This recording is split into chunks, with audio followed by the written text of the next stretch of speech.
Good afternoon, MHS. My name's Larissa. And I'm Alexa, and these are your afternoon announcements. Ben, what'd your mom get you for lunch? My mom got me salad. What did your mom get you for lunch? My mom got me broccoli. Well, my mom got me grapes. That's right, Bulldogs. The kennel's bringing back your childhood with your favorite grips. The kennel.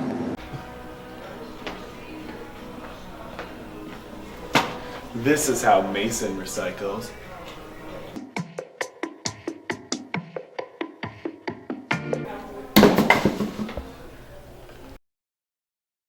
Hey there, Mason. It's Austin Killebrew reporting for Studio M.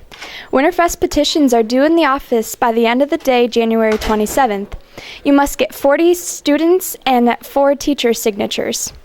Thank you. What's up, MHS? I'm Alexa Martin, filling in for Home Run Touchdown today, bringing you your sports.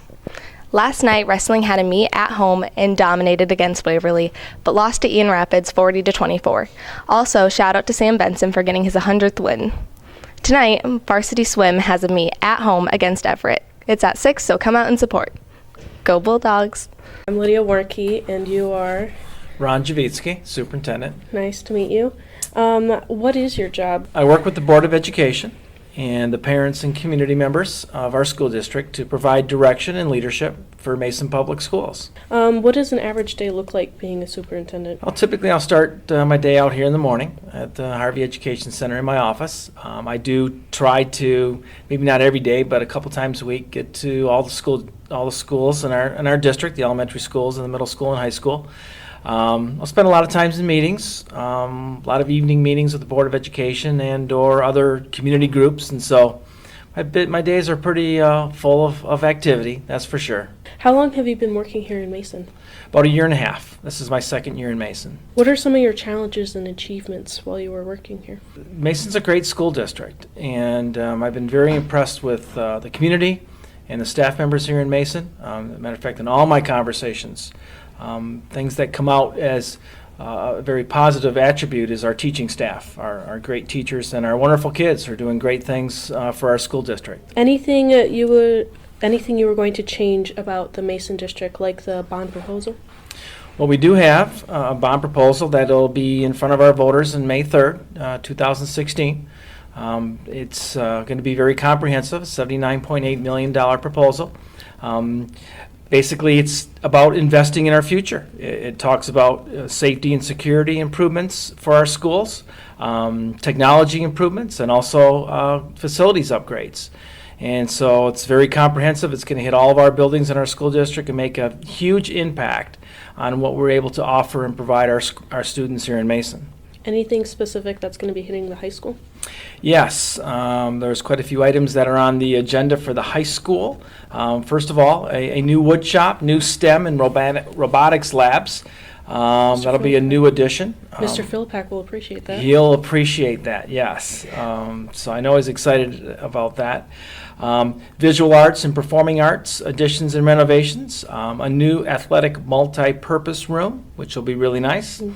Also some science lab improvements and some relocation of some science classrooms. New technology infrastructure and equipment, which will be advantageous for the students and staff. A secure entrance, so we have a secure entry vestibule where parents and students have to come in and get checked in and buzzed in, so we provide a little layer of security there, and also some improvements to our parking lots and site circulation. Any advice for your high school students? Well, I guess it's important, make the most of your high school years. You have one chance at this, and so take advantage of it, and it'll go by rather quickly. Set high goals and strive to reach those goals.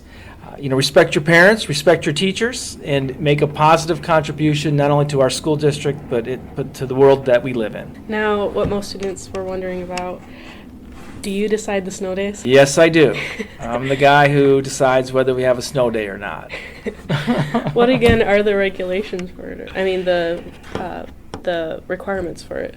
Well, they're not something that's set in stone. Mm-hmm. It's more of what the weather's looking like that morning and or what it could become later in the day.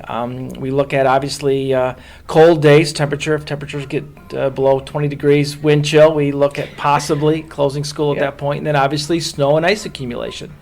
It's a very early process. Matter of fact, I'll get a phone call usually at 4:30 in the morning.